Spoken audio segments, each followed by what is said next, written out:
السلام علیکم ورحمۃ اللہ وبرکاتہ. جناب کیسے ہیں آپ سب؟ امید کرتا ہوں آپ سب خیریت سے ہوں گے. آج نور رمضان ٹرانسمیشن کا ہمارا 7واں ایپیسوڈ ہے اور اس کے اندر ہمارا جو موضوع ہے وہ ہے علم غیب کے حوالے سے.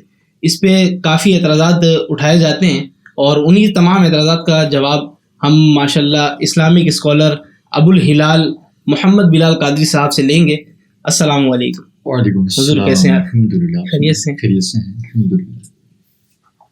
موضوع کی طرف بڑھنے سے پہلے آپ ہمارے چینل کو سبسکرائب کر دیں اور بیل آئیکن کو لازمی پریس کر دیجیے گا تاکہ آنے والی تمام ویڈیوز کا نوٹیفیکیشن آپ کو ملتا رہے, اور اچھا لگنے کی صورت میں اسے اپنے دوستوں کے ساتھ شیئر کریں. چلتے ہیں ہم اپنے سوال کی جانب. حضور سب سے پہلا سوال ہمارا یہ کہ یہ غیب کیا چیز ہے؟ غیب کے حوالے سے بتائیں. بسم اللہ الرحمن الرحیم. الحمدللہ رب العالمین والصلاة والسلام علی اشرف الانبیاء والمرسلین اما بعد فاعوذ باللہ من الشیطان الرجیم. بسم اللہ الرحمن الرحیم. علم غیب کے موضوع کے اوپر یوں کہوں گا کہ اس کا معنی کیا ہے. جی. غیب کا لغوی معنی تفسیر بیضاوی میں جو ہے وہ یہ ہے کہ پوشیدہ چیز, چھپی ہوئی چیز, غائب چیز, یعنی وہ چیز جو ہم سے پوشیدہ ہو, ہم سے مخفی ہو اور ہم اسے اپنی حواس خمسہ یعنی دیکھنے, چھونے, سونگھنے صحیح اور چکھنے, سننے, ان حواس خمسہ سے ہم اس کو جان نہ سکیں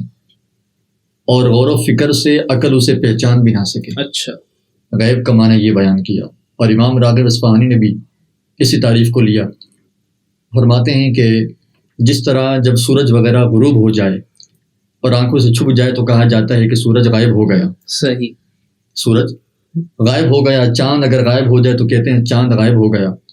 پر غیب کا معنی ہر اس پوشیدہ چیز کے لیے ہے کہ جو انسانی حس سے چھپی ہوئی ہو. صحیح. انسانی حس سے مراد یہی ہے کہ دیکھنا, چھونا اور سونگھنا وغیرہ, ان تمام چیزوں سے.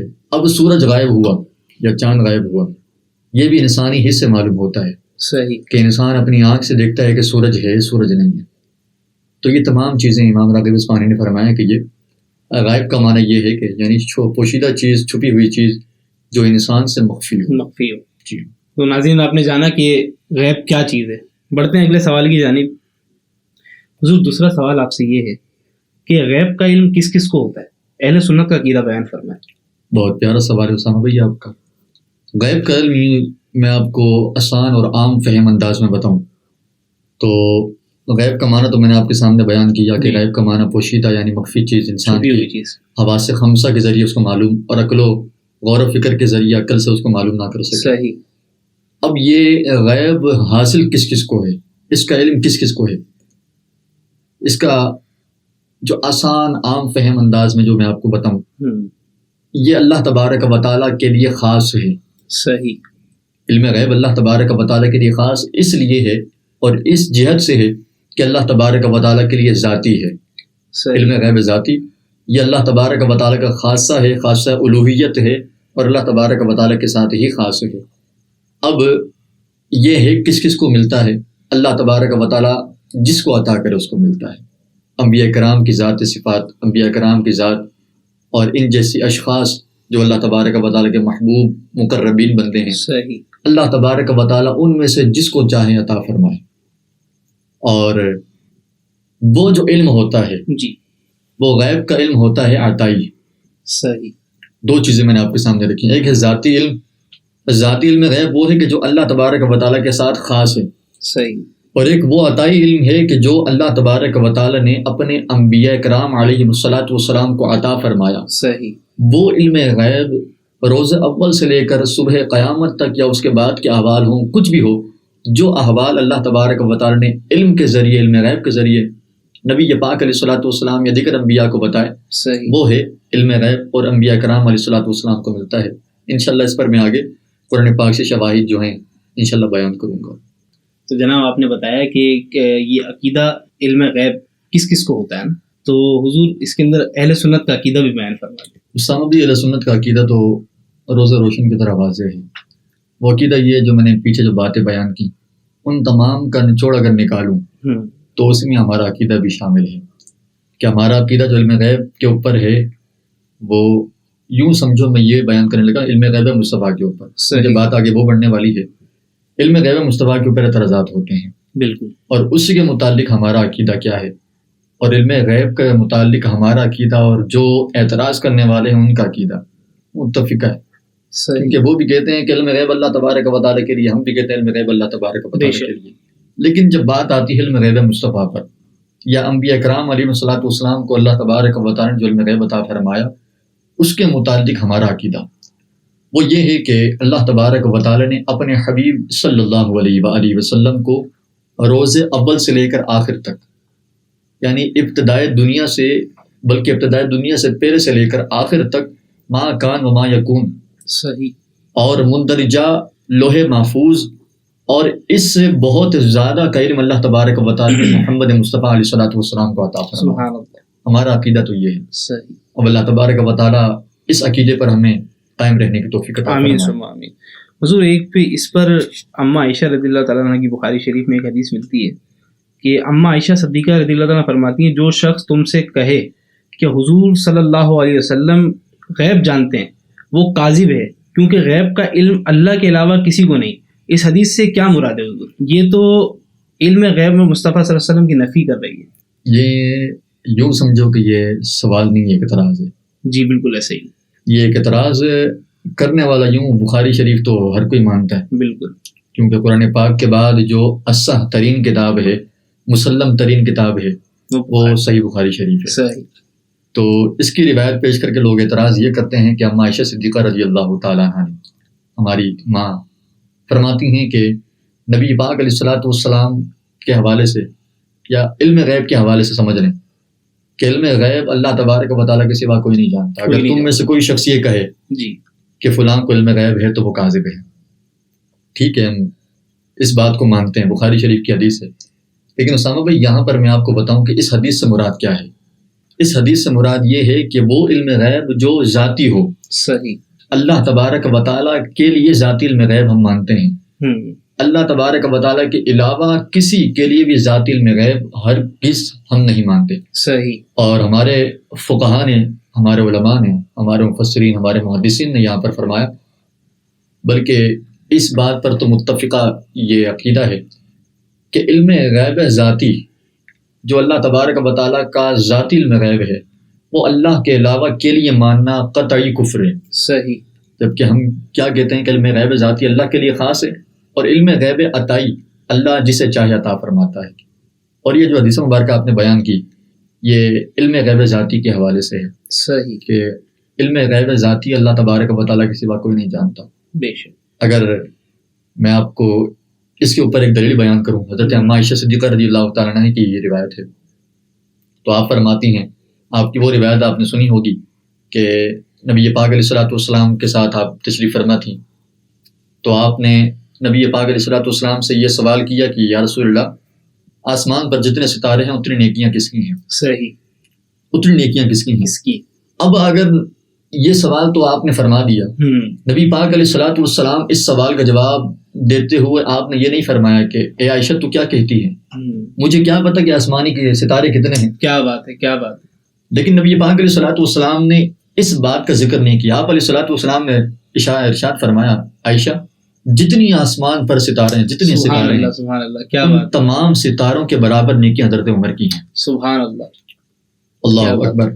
پھر اس کے بعد فرمایا کہ حضرت اماں عائشہ صدیقہ رضی اللہ تعالیٰ نے فرمایا کہ یا رسول اللہ میرے بابا، آپ نے فرمایا کہ صدیق اکبر رضی اللہ تعالیٰ عنہ کی ذات ایسی ہے. نبی پاک علیہ الصلوۃ والسلام نے فرمایا جتنی عمر کی نیکی ہے نا، ان تمام نیکیوں میں سے ایک نیکی صدیق اکبر کی. سبحان اللہ، سبحان اللہ. تو یہ جو چیز میں بیان کرنے لگا تھا وہ یہ ہے کہ آسمانی ستارے کتنے ہیں کس کو علم ہے، لیکن نبی پاک علیہ الصلوۃ والسلام نے وہ بھی بتایا، یعنی اس کے ذریعے آپ علیہ الصلوۃ والسلام نے حضرت عمر فاروق رضی اللہ تعالیٰ عنہ کی نیکیوں کی تعداد بھی بیان فرمائی. کیا بات ہے. تو یہ تو اماں عائشہ صدیقہ رضی اللہ تعالیٰ عنہ کی بھی یہ بھی دلیل ہے. تو یہ اس کا جواب سمجھ لیں کہ اگر علم غیب نہ ہوتا نبی پاک علیہ الصلوۃ والسلام کو تو نبی پاک علیہ الصلوۃ والسلام یہ روایت کیسے بیان فرماتے.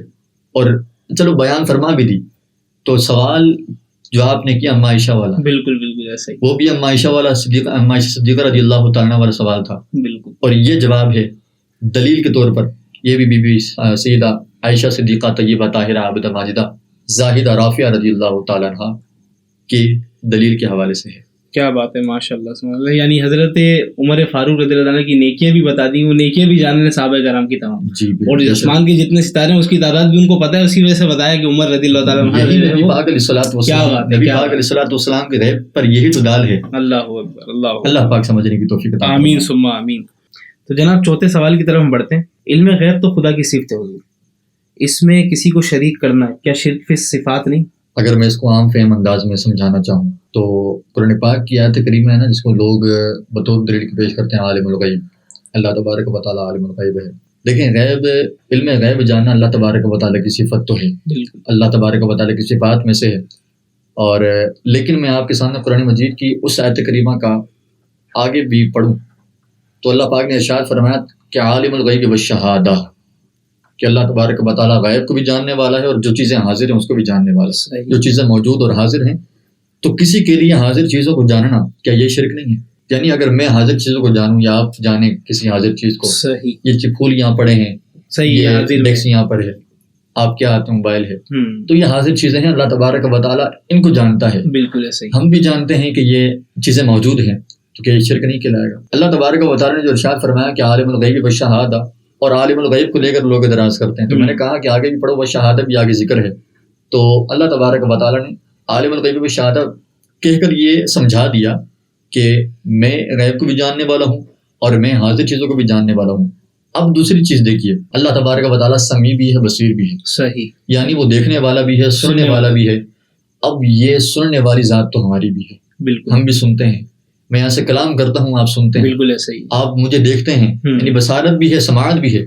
اب یہ صفات اللہ تبارک و تعالیٰ کی بھی ہیں. صحیح. اب یہاں پر میں آپ کو اسی اعتراض کا جواب شرک فی صفات کا صحیح یہ ہے کہ دیکھو ہماری سماعت اور ہماری بصارت ہے نا، یہ کسی کی عطا کرنے سے ہے. ایسا ہی ہے، اللہ تبارک و تعالیٰ نے ہمیں عطا کی، ہم موجودہ چیزوں کو دیکھنے پر قادر ہوئے، ایسا ہی ہم نے چیزوں کو سنا، آوازوں کو سنا، یہ ہمیں عطا کیا گیا اللہ تبارک و تعالیٰ کی طرف سے. اور یہ سماعت اور بصارت جو اللہ تبارک و تعالیٰ کی طرف نسبت کرنے سے ہے، جی، اس سے مراد یہ ہے کہ یہ اللہ کی ذاتی چیزیں ہیں. یعنی اللہ تبارک و تعالیٰ ذاتی طور پر سمیع بھی ہے، اللہ تبارک و تعالیٰ بصیر بھی ہے. اللہ تبارک و تعالیٰ کی طرف اس کی نسبت جب کریں گے تو یہ ذاتی طور پر قدیم کہلائے گا. اور جب یہ ہماری طرف نسبت ہوگی انسانوں کی طرف، تب یہ کہلائے گا کہ یہ عطائی ہے، اللہ تبارک و تعالیٰ کی طرف سے عطا کیا ہوا اور حادث ہے. صحیح. یعنی یہ سماعت ہم سنتے ہیں اور ہم سن کے ختم ہو جاتی ہے، ہمارے سننے کے بعد یہ ختم ہو جاتی ہے، حادث ہے اور عطائی ہے.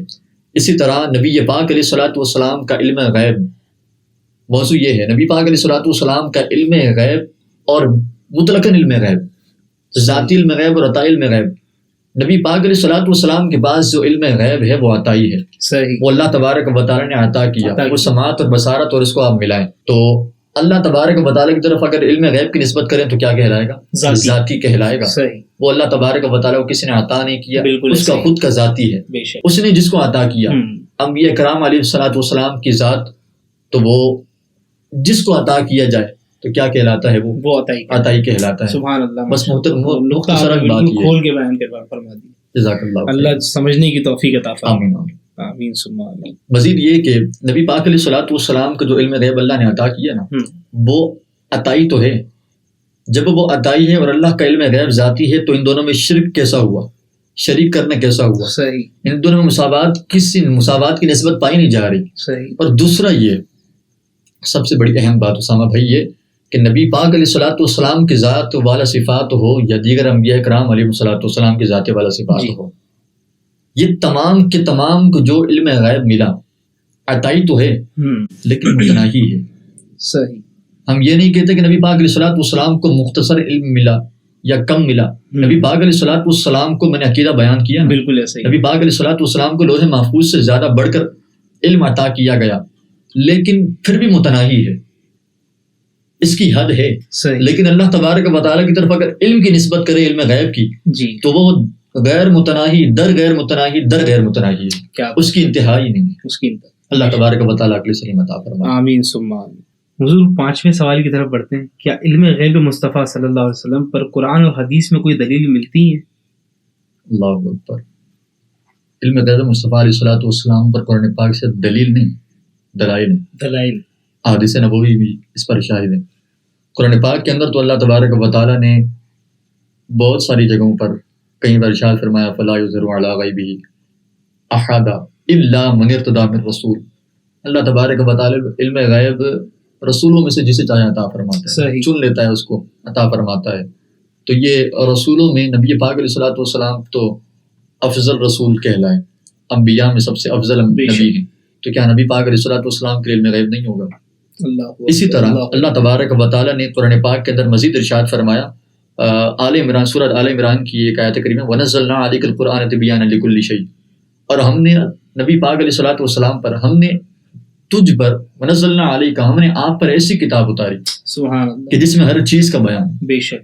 اور نبی پاک علیہ الصلوۃ والسلام کے حوالے سے اعلیٰ حضرت نے لکھا رحمۃ اللہ تعالیٰ علیہ کہ نبی پاک علیہ الصلوۃ والسلام پر جب قرآن پاک نازل ہوا، قرآن پاک نازل ہونے سے لے کر آپ کو علم عطا کیا گیا، اور 23 سال کی عمر تک جب تک قرآن نازل ہوتا رہا نبی پاک علیہ الصلوۃ والسلام پر علم نازل ہوتا رہا۔ کیا بات ہے۔ اور جب قرآن پاک کا نزول ختم ہوا، قرآن پاک مکمل ہو گیا، تو نبی پاک علیہ الصلوۃ والسلام کے پاس جو اللہ تبارک و تعالیٰ کی طرف سے علم آنا تھا وہ بھی مکمل ہو گیا۔ صحیح۔ تو وَنَزَّلْنَا عَلَيْكَ الْقُرْآنَ تِبْيَانًا لِكُلِّ شَيْءٍ، اس سے وہی مراد ہے۔ اگر مزید آگے بڑھیں، وَمَا كَانَ اللَّهُ لِيُطْلِعَكُمْ عَلَى الْغَيْبِ وَلَٰكِنَّ اللَّهَ يَجْتَبِي مِن رُّسُلِهِ مَن يَشَاءُ، یہ میں نے آپ کے سامنے بیان فَلَا يُظْهِرُ عَلَىٰ غَيْبِهِ، اس میں اور اس میں مزید کوئی فرق نہیں ہے۔ صحیح۔ اللہ تبارک و تعالیٰ جسے چاہے مطلع فرما دے غیب پر۔ اسی طرح اگر مزید آگے بڑھیں تو سورۃ تکویر میں اللہ تبارک و تعالیٰ نے صراحتاً ارشاد فرمایا وما هو علی الغیب بدنین، اور نبی علیہ الصلوۃ والسلام غیب بتانے میں بخیل نہیں، اور غیب بتانے میں بخیل تو وہ ہے کہ جس کو معلوم نہیں۔ اور نبی پاک علیہ الصلوۃ والسلام کو تو غیب کا علم ہے، اللہ تبارک و تعالیٰ کی طرف سے عطا کیا گیا، تو نبی پاک علیہ الصلوۃ والسلام کے بارے میں اللہ نے خود ارشاد فرما دیا وما هو علی الغیب بدنین، اور نبی پاک علیہ الصلوۃ والسلام غیب بتانے میں بخیل نہیں۔ تو اسی طرح اگر آگے مزید بڑھیں وَعَلَّمَكَ مَا لَمْ تَكُنْ تَعْلَمْ، اور ہم نے آپ کو وہ کچھ سکھایا کہ جو آپ نہیں جانتے، وَكَانَ فَضْلُ اللَّهِ عَلَيْكَ عَظِيمًا، اور آپ پر اللہ تبارک و تعالیٰ کا بڑا احسان عظیم ہے۔ اللہ اکبر، اللہ اکبر۔ تو یہ تمام کی تمام آیات اس بات پر وارد ہوئیں کہ نبی پاک علیہ الصلوۃ والسلام کو اللہ تبارک و تعالیٰ نے علم غیب عطا فرمایا۔ کیا بات ہے۔ اور یہ اللہ تبارک و تعالیٰ نے بذات خود یہ ارشاد فرمایا۔ اب رہی احادیث مبارکہ، تو احادیث مبارکہ، کثیر احادیث مبارکہ اس پر شاہد و عادل کے ساتھ، عادل اور شاہد کی حیثیت سے ناطق ہیں کہ نبی پاک علیہ الصلوۃ والسلام کے جو اقوال ہیں، جو آپ کے افعال ہیں، ان میں غیبوبیت کا علم نبی پاک علیہ الصلوۃ والسلام کے لیے کیسے ثابت ہے۔ تو صحیح بخاری کی احادیث اس میں آپ کے سامنے رکھ دوں، اسی طرح میں آپ کے سامنے دیگر کتب حدیث کی اگر کتاب میں آپ کے سامنے روایتیں رکھ دوں، تو نبی پاک علیہ الصلوۃ والسلام کے لیے علم غیب ہونا ثابت ہے، جیسا کہ بخاری شریف کی ایک حدیث مبارکہ، حضرت عمر فاروق رضی اللہ تعالیٰ عنہ صلی اللہ علیہ وسلم، نبی پاک علیہ الصلوۃ والسلام ابتدائے آفرینش یعنی دنیا کے شروع ہونے سے پہلے سے لے کر انتہا تک، بلکہ انتہا نہیں، فرمایا کہ قیامت کے روز تک، قیامت کے روز کے بعد جنتیوں کے جنت میں جانے تک اور جہنمیوں کے جہنم میں جانے تک کا علم اللہ نبی پاک علیہ الصلوۃ والسلام نے بتا دیا کہ ایسا ایسا ہوگا۔ اور یہ بخاری شریف کی حدیث ہے، تو بخاری شریف کو جو مانے گا جی تو ظاہر ہے وہ اس حدیث مبارکہ کو بھی مانے گا۔ بالکل۔ اچھا، یہ جو حدیث مبارکہ میں نے آپ کے سامنے رکھی نا، حضرت عمر رضی اللہ تعالیٰ عنہ والی، کہ ابتدا سے لے کر انتہا تک اور قیامت تک کا نبی پاک علیہ الصلوۃ والسلام نے علم عطا فرمایا، باتیں بیان فرمائی۔ یہاں پر لوگ اعتراض کرتے ہیں، وہ کہتے ہیں کہ آیا اتنی کم وقت میں ایک انسان، ایک شخص کیسے اتنی تمام باتیں بیان کر سکتا ہے، ابتدا سے لے کر انتہا تک اور قیامت تک کا علم کیسے دے سکتا ہے اتنی کم وقت میں؟ تو میں ان سے یہ کہتا ہوں کہ آپ نے قرآن پاک کے اندر وہ حضرت سلیمان علیہ الصلوۃ والسلام کا واقعہ تو آپ نے سنا ہوگا، وہ واقعہ کہ ملکہ بلقیس کا تخت لے کر آنا ہے، اور آصف بن برخیال جب آپ ولی تھے اللہ تبارک و تعالیٰ کے، آپ نے فرمایا کہ یا سیدی میں آپ کی آنکھوں کی پلک کے جھپکنے سے پہلے تک آپ کے قدموں میں لا کر رکھ دوں گا۔ اب یہ بتائیں کہ یہ کتنا وقت ہے، کتنی مدت ہے، جب ایک ایسے شخص کہ جو نبی پاک علیہ الصلوۃ والسلام سے پہلے حضرت سلیمان علیہ الصلوۃ والسلام کے بھی صحابی ہیں، صحیح، وہ جب یہ کر سکتے ہیں کہ بھاری برقم ایک تخت اٹھا کر پلکوں کے جھپکنے تک اپنے نبی پاک اپنے نبی علیہ الصلوۃ والسلام کے قدموں میں لا کر رکھ دیں. بالکل. تو جو حضرت سلیمان علیہ الصلوۃ والسلام نبی پاک علیہ الصلوۃ والسلام کی امتی ہونے کی حیثیت یوں سمجھ رکھتے ہیں, تو یہ بتائیں کہ نبی پاک علیہ الصلوۃ والسلام کیا نہیں بیان فرما سکتے. اسی طرح آپ لیں حضرت داؤد علیہ الصلوۃ والسلام کا واقعہ. حضرت داؤد علیہ الصلوۃ والسلام گھوڑے کے زین کا حکم دیتے, صحیح, اور روایتوں میں کہ گھوڑے پر زین لگانے کا حکم دیتے, اور حکم دینے کے بعد سے لے کر جب آپ گھوڑے پر چڑھتے ہیں نا, تو اس دوران کے اندر آپ پوری زبور شریف ختم کر دیا کرتے تھے. اللہ اکبر. اللہ, آپ سب کو چھوڑیے, آپ واقعہ معراج لے لیجئے. آپ واقعہ معراج کو آپ کیا کہتے ہیں کہ کتنی مدت میں ہوا ہوگا؟ نبی پاک علیہ الصلوۃ والسلام بیدار ہوئے, بیدار ہونے سے لے کر مسجد اقصیٰ تک گئے. وہاں پر بیچ میں آپ علیہ الصلوۃ والسلام کا قلب اطہر کو, آپ علیہ الصلوۃ والسلام کے قلب اطہر کو نکال کر علم و حکمت سے بھرا, دھو کر آب زمزم سے, یہ الگ ہے. مسجد اقصیٰ گئے, وہاں پر امامت کرائی, اس کے بعد خطبے ہوئے. وہاں سے پھر آپ چلتے چلتے چلتے چلتے لا مکان تک گئے. بیچ میں جو راستے ہیں وہ الگ ہے, ساتواں آسمان, عرش, کرسی, تمام چیزیں الگ. بیچ میں جنت دوزخ کے نظارے الگ. تمام چیزوں کی سیر کر کے جب واپس آئے, کتنی مدت لگی؟ جو اتنی مدت میں لا مکان تک کی سیر کر کے آ سکتا ہے, کیا وہ اتنی مدت میں قیامت تک کے احوال بیان نہیں کر سکتا؟ کیا بات ہے, کیا بات. تو یہ تمام باتیں نبی پاک علیہ الصلوۃ والسلام اللہ تبارک و تعالیٰ کے سب سے محبوب ترین بندے ہیں, اور اللہ تبارک و تعالیٰ ہر چیز پر قادر ہے.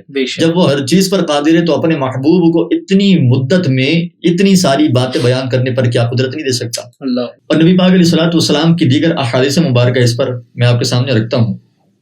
اسی طرح ترمذی شریف کی روایت حضرت معاذ بن جبل رضی اللہ تعالیٰ عنہ کہ نبی پاک علیہ الصلوۃ والسلام نے ارشاد فرمایا کہ جب اللہ تبارک و تعالیٰ نے اپنا دست قدرت میرے کندھوں کے درمیان رکھا نا, کیا بات ہے, جب رکھا اللہ تبارک و تعالیٰ نے, تو میں نے اپنے سینے میں ٹھنڈک محسوس کی. اللہ اکبر. اللہ. آگے ارشاد فرمایا فتجلی لکل شیء وعرفت, میں نے مجھ پر ہر وہ چیز منکشف ہو گئی, ہر چیز منکشف ہو گئی. فعرفت, میں نے اسے جان لیا. سبحان اللہ. اور ایک اور حدیث مبارکہ میں نبی ترمذی شریف کی حدیث مبارکہ میں نبی پاک علیہ الصلوۃ والسلام نے ارشاد فرمایا, اس میں اسی طرح کے کچھ الفاظ ہیں.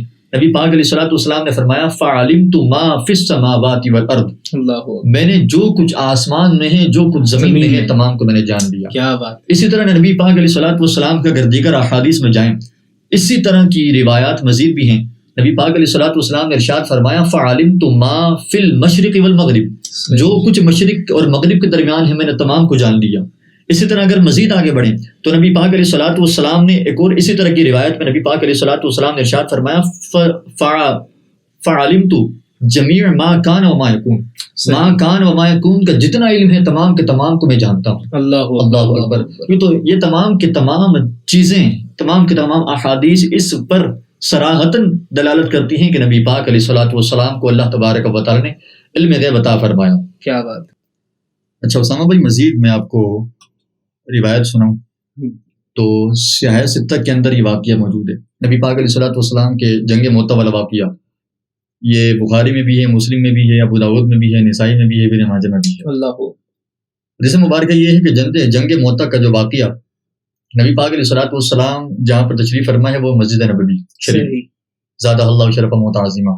اور جنگ موطا کا جو میدان ہے, میدان کارزار, وہ ہے کوسوں دور مسجد نبوی شریف سے. نبی پاک علیہ الصلوۃ والسلام وہاں پر صحابہ کے مجمع میں بیٹھے ہیں, اور وہاں پر صحابہ مسلمانی اسلامی لشکر وہاں پر کفار کے ساتھ جنگ کرتا ہے. اللہ اکبر. صحابہ فرماتے ہیں کہ نبی پاک علیہ الصلوۃ والسلام مسجد نبوی میں تشریف فرمائیں اور حالات کو اس انداز سے دیکھتے ہیں کہ بذات خود وہاں پر موجود ہے, بنفس نفیس وہاں پر موجود. نبی پاک علیہ الصلوۃ والسلام ارشاد کیا فرماتے ہیں؟ نبی پاک علیہ الصلوۃ والسلام صحابہ کے مجمع کے اندر ہیں, اور نبی پاک علیہ الصلوۃ والسلام فرماتے ہیں کہ اب آئے زید بن حارثہ, علم کو تھاما اور اب وہ شہید ہو گئے. اللہ اکبر. اللہ اکبر. مزید فرمایا کہ اب آئے جعفر بن ابی طالب, علم تھاما اور وہ بھی شہید ہو گئے. کیا بات ہے. مزید فرمایا نبی پاک علیہ الصلوۃ والسلام اس انداز سے دیکھ رہے ہیں کہ جیسے ہاتھ میں نبی پاک علیہ الصلوۃ والسلام کی ہتھیلی کے اوپر یہ سامنے واضح ہو. نبی پاک علیہ الصلوۃ والسلام مزید فرماتے ہیں کہ جعفر کے شہید ہونے کے بعد اب آئے ہیں. نبی پاک علیہ الصلوۃ والسلام فرماتے ہیں کہ جعفر کے شہید ہونے کے بعد اب آئے عبداللہ بن رواحہ, علم کو تھاما اور اب وہ بھی شہید ہو گئے. تو یہ واقعہ بیان کرتے کرتے نبی پاک علیہ الصلوۃ والسلام رو بھی رہے اور بیان فرما رہے.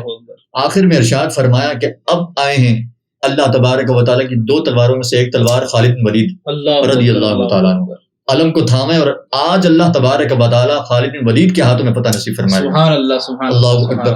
تو روایت میں آیا کہ اسی دن حضرت خالد بن ولید رضی اللہ تعالیٰ عنہ کا سیف اللہ کا جو لقب اسی دن سے حضرت خالد بن ولید رضی اللہ تعالیٰ عنہ کو نصیب ہوا. اللہ تبارک و تعالیٰ ان کی شجاعت، ان کی بہادری کے صدقہ ہمیں نصیب فرمائے. آمین.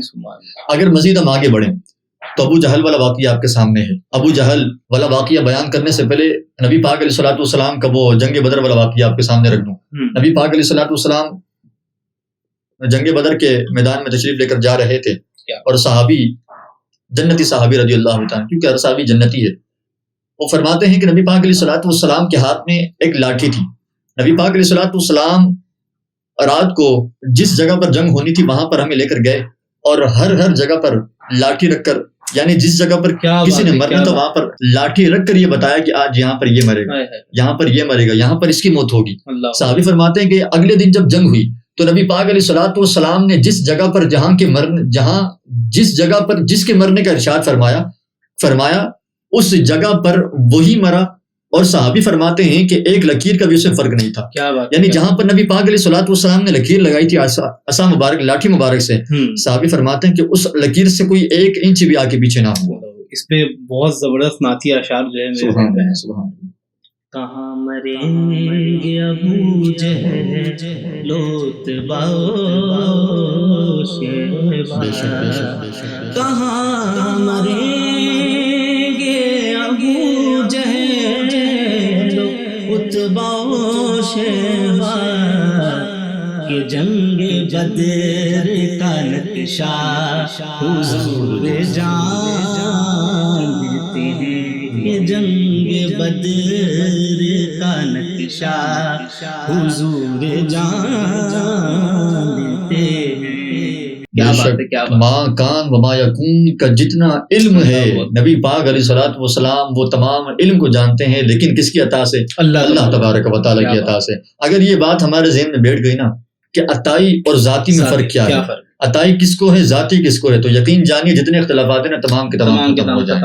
مزید اگر میں آگے چلوں تو ابو جہل والا وہ جو واقعہ آپ نے سنا ہوگا کہ ابو جہل مٹھی میں بند کر کے وہ کنکریاں لے کر آئے نبی پاک علیہ الصلوۃ والسلام کی بارگاہ میں. تو نبی پاک علیہ الصلوۃ والسلام کی بارگاہ میں جب لا کر کہا نا کہ اگر آپ نبی ہیں تو یہ بتائیں کہ میری مٹھی میں کیا ہے. صحیح. اگر آپ نبی ہیں اور نبی کا معنی لوگ کہتے ہیں کہ اعلیٰ حضرت رحمہ اللہ نے قرآن پاک میں غیب کی خبریں بتانے والا کیا، غیب کو جاننے والا. میں کہتا ہوں کہ یہ بتائیں، چلو اعلیٰ حضرت رحمہ اللہ نے کیا بالکل، اور واقعتاً یہی معنی ہے.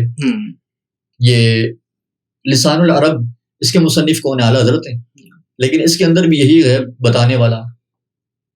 اور منجد کے اندر آپ لیں تو منجد کے اندر بھی یہی ہے کہ غیب پر مطلع، غیب بتانے والا. صحیح. اور غیب بتانے والا وہ ہوتا ہے جو غیب پر مطلع ہو. صحیح. اور غیب پر اطلاع دینے والی ذات اللہ تبارک و تعالیٰ کی ہے. اب ابو جہل بھی یہ جانتا تھا کہ نبی پاک علیہ الصلوۃ والسلام غیب بتا سکتے ہیں، غیب بتا سکتے ہیں. اس لیے کہا کہ اگر آپ نبی ہیں تو بتاؤ، یعنی غیب جاننے والے ہیں تو بتائیں میری مٹھی میں کیا ہے.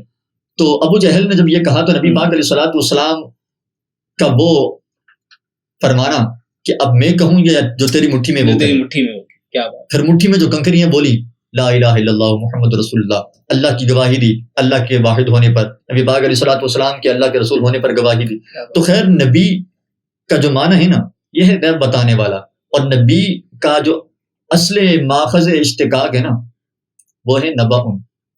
آپ اگر جا کر لغت میں دیکھیں، کتب لغت میں، تو اس کے اندر آپ کو اصل ماخذ یہ ملے گا نبأ، اور نبأ کا معنی آپ کو ملے گا غیب بتانے والا. نبی پاک علیہ الصلوۃ والسلام غیب بتانے والے ہیں. اس پر اعلیٰ حضرت کو کرٹیسائز ہر گز نہیں کر سکتا کوئی بھی، بالکل ایسے، کیونکہ واقعاتاً اس کا معنی یہی ہے کہ غیب بتانے والا. اور نبی پاک علیہ الصلوۃ والسلام اس کے مصداق بھی ہیں کہ نبی پاک علیہ الصلوۃ والسلام غیب بتانے والے تھے. اگر آگے بڑھوں تو نجاشی بادشاہ والا واقعہ آخری میں آپ کے سامنے، کیونکہ وقت کی قلت ہے. صحیح.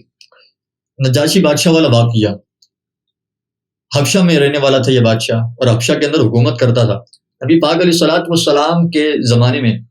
اور جب اس کا انتقال ہوا تو نبی پاک علیہ الصلوۃ والسلام نے اس کی نماز جنازہ ادا فرمائی. اب آپ دیکھیں حبشہ کون سو دور ہے مدینہ پاک سے. بالکل. حبشہ کا سفر، حبشہ کی مسافت مدینہ منورہ سے کوسوں دور ہے، لیکن نبی پاک علیہ الصلوۃ والسلام وہاں پر مسجد نبوی شریف میں صحابہ سے فرماتے ہیں کہ اے صحابہ، اے گروہ صحابہ، تمہارا بھائی نجاشی مر گیا، آؤ اس پر جنازہ، اس پر نماز پڑھیں. اب نبی پاک علیہ الصلوۃ والسلام نے وہاں پر نماز جنازہ پڑھی. یہاں پر شفافے اسی بات سے دلیل پیش کرتے ہیں. وہ کہتے ہیں کہ غائبانہ نماز جنازہ یہ ہو سکتی ہے کہ نبی پاک علیہ الصلوۃ والسلام نے نجاشی بادشاہ کا غائبانہ نماز جنازہ پڑھا، لیکن ہم احناف یہ کہتے ہیں کہ نبی پاک علیہ الصلوۃ والسلام پر اس وقت اللہ تبارک و تعالی نے تمام پردے منکشف فرما دیے. یعنی مسجد نبوی شریف سے لے کر حبشہ تک کی جتنی مسافت ہے، جتنی چیزیں، جتنی باتیں درمیان میں آتی ہیں، نبی پاک علیہ الصلوۃ والسلام پر وہ تمام چیزیں پردے ہٹا دیے. اب جب پردے ہٹ گئے تو غیبوبیت ختم. نبی پاک علیہ الصلوۃ والسلام کے لیے تو غیب تھا، ہر کسی کے لیے غیب تھا، کیونکہ کہاں مسجد نبوی شریف اور کہاں حبشہ. لیکن نبی پاک علیہ الصلوۃ والسلام کے یوں سمجھ لیں یہ خاصہ نبوت ہے، خاصہ نبوی شریف، خاصہ نبوی ہے. نبی پاک علیہ الصلوۃ والسلام کی خاصیت ہے، خصوصیت میں سے ایک ہے کہ نجاشی بادشاہ کی آپ نے نماز جنازہ اس انداز میں پڑھی گویا کہ وہ آپ کے سامنے نجاشی بادشاہ کا جسد خاکی تھا. اللہ تبارک و تعالی یہ تمام چیزیں میں نے آپ کے سامنے احادیث مبارکہ کے اندر سے بیان کی. اب میں اگر چاہوں تو مزید بیان کر سکتا ہوں. اور اعتراضات کے جوابات تو اتنے لوگ اعتراض کرتے رہیں تھکتے نہیں، لیکن ہمارے پاس بھی الحمدللہ اہل سنت کے پاس جواب در جواب ہیں. اللہ تبارک و تعالی ہمیں عقل سلیم عطا فرمائے، سمجھنے کی توفیق عطا فرمائے. آخر میں وہی بات، اور کوئی غیب کیا تم سے نہاں ہو بھلا، جب نہ خدا ہی چھپا تم پہ کروڑوں درود. معراج کا واقعہ، نبی پاک علیہ الصلوۃ والسلام معراج کی طرف گئے، اللہ تبارک و تعالی کا دیدار کیا، اور اللہ تبارک و تعالی کا دیدار کرنے کے بعد نبی پاک علیہ الصلوۃ والسلام جب آئے، ہم بھی مانتے ہیں کہ اللہ ایک ہے، بے شک، دوسرے بھی مانتے ہیں اللہ ایک ہے. بتائیں کیوں مانتے ہیں؟ کیونکہ نبی پاک علیہ الصلوۃ والسلام نے ہمیں بتایا اللہ وحدہ لا شریک ہے، اس کے سوا کوئی عبادت کے لائق ہی نہیں، بے شک، شریک تو دور کی بات، لائق ہی نہیں ہے. اسی طرح جنت کو ہم نے دیکھا نہیں، دوزخ کو ہم نے دیکھا نہیں، ہم نے دیگر چیزوں کو ہم نے دیکھا ہی نہیں ہے، لیکن ہم تسلیم کرتے ہیں. بے شک. فرشتوں کو ہم نے نہیں دیکھا، لیکن ہم مانتے ہیں کہ فرشتوں کا وجود ہے، جنت کا وجود ہے، دوزخ ہے. اسی طرح اللہ تبارک و تعالی وحدہ لا شریک ہے. کس کے کہنے پر مانتے ہیں؟ سرکار دو عالم علیہ الصلوۃ والسلام کے کہنے پر. اور جو غیر ہیں، جو دوسرے ہیں، وہ بھی آپ علیہ الصلوۃ والسلام کے کہنے کی وجہ سے مانتے ہیں.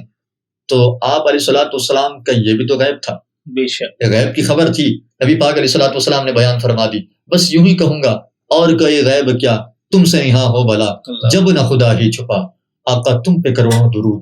مزید اگر بیان کرتا چلوں تو گھنٹوں درکار ہیں. المختصر یہ کہ اللہ تبارک و تعالی سمجھنے کی توفیق عطا فرمائے. بات کم ہو لیکن سمجھنے کی توفیق مل جائے، یہی کافی ہے. تو ناظرین، آپ نے دیکھا کہ علم غیب کے حوالے سے جو گفتگو ہوئی اس میں اعتراضات کے جوابات بھی دیے گئے. امید ہے کہ آپ کو اس سے بہت کچھ سیکھنے کو ملا ہوگا. اسے اچھا لگنے کی صورت میں اپنے دوستوں کے ساتھ شیئر کریں. ملاقات ہوگی آپ سے اگلے سلسلے میں، جب تک کے لیے مجھے اجازت دیں. السلام علیکم ورحمۃ اللہ وبرکاتہ.